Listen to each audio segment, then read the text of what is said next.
When presenting your research, you really need to start off with having a series of your images cut out. Now you can do that on a guillotine or use a pair of scissors.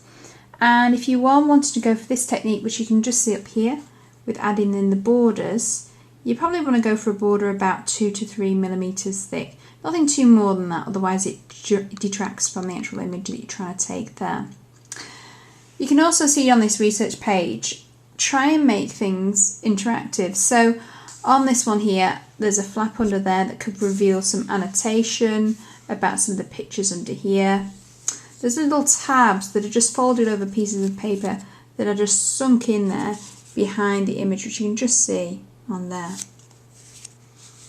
You can put titles on tabs, and if you notice the colours that I've chosen, the oranges there and the greens, are meant to bring out some of the colours that were originally in this piece over here. Again, down here, another interactive feature, so instead of going obviously on this side from left to right, you can also go horizontal or vertical like this one and drop down, and again include annotation and notes on there and some of your images inside there as well.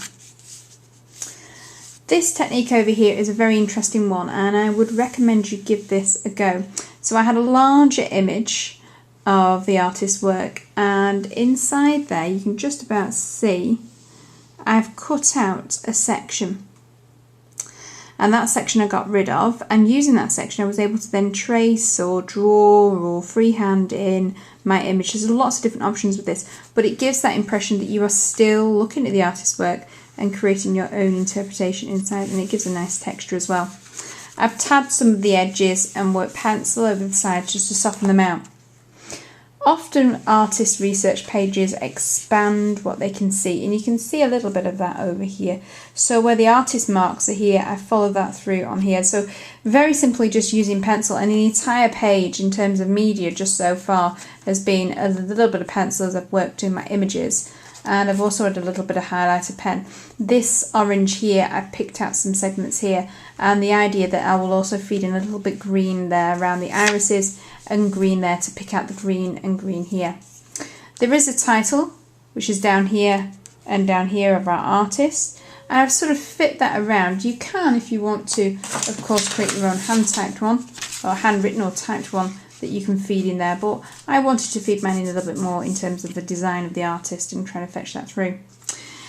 You may also want to do some observational studies. So this one over here is a tonal drawing of the eye, which you can see over here, just made bigger. So think about your size and scale. I wanted to make this quite a focal point, and if you look at the entire page, it really sort of pops out there.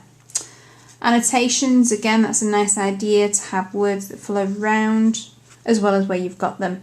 And I've also added arrows as well, just to add to the directions of what you're talking about when you come to annotating your work. So this is a completed page.